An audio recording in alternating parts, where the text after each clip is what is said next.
कहाँ रहा है? जो लोग ये दावा करते थे कि दुनिया में सबसे मजबूत रिश्ते हैं, कोई देश ऐसा नहीं छूटा होगा जहाँ पर भारत को सम्मान न मिला हो, उसके बाद आज ये कहना पड़ रहा हो सरकार को, तो ये बड़े दुखद है, क्योंकि हम फॉरेन पॉलिसी पर पूरी तरह असफल रहे।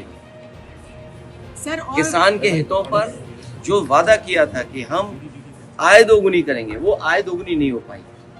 नौजवान को नौकरी रोजगार नहीं मिला, और जिस तरह लगातार पाबंदियां लगती जा रही हैं, ये कहीं ना कहीं हमारा देश संकट में है, अर्थव्यवस्था संकट में है, किसान संकट में है, नौजवान संकट में है, पूरा चौतरफा हमारा भारत घिर गया है।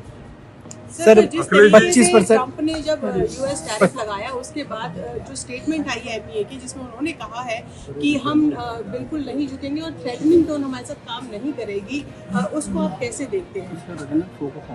अमेरिका से रिश्ते तो आपको रखने ही पड़ेंगे, और अमेरिका से रिश्ते आज के नहीं हैं। अमेरिका जैसे ताकतवर देश से आपके रिश्ते पहले से बहुत रहे हैं।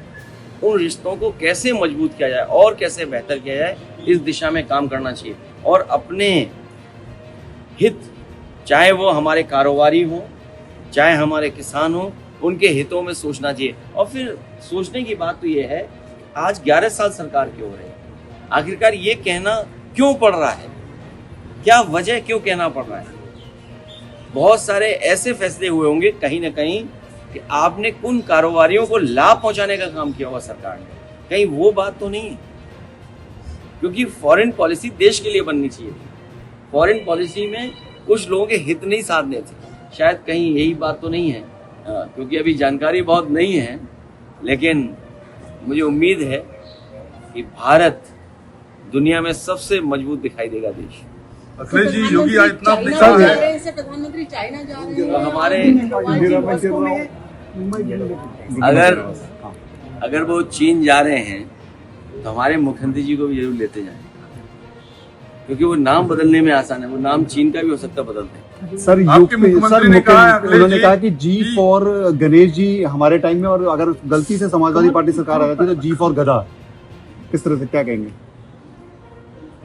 जो जैसा पढ़ाई करता वही बोलेगा, जो जिसने जैसा पढ़ा होगा वही बोलेगा। उत्तर प्रदेश को हम लोग ये बताते रहे कि 3x660 super critical thermal plant लगेगा, तो उससे हमारा किसान, कारोबार और रोजगार बढ़ेगा। आज तक मुख्यमंत्री नहीं बोल पाए होंगे, और अगर वो चाहते हैं पढ़ाई, बच्चे पढ़ें, गाफ और गरीब भी तो हो सकता है। हम लोग गरीब के बच्चे पढ़ा रहे हैं, जो प्राथमिक विद्यालय में जा रहे हैं वो सब गरीब बच्चे जा रहे हैं, उन गरीब बच्चों को हम लोग पढ़ा रहे हैं। गाफ और हमारे लिए गरीब है, हो सकता है बीजेपी के लिए गाफ और गधा हो, जिसने जो पढ़ा हो वही बोल सकता है।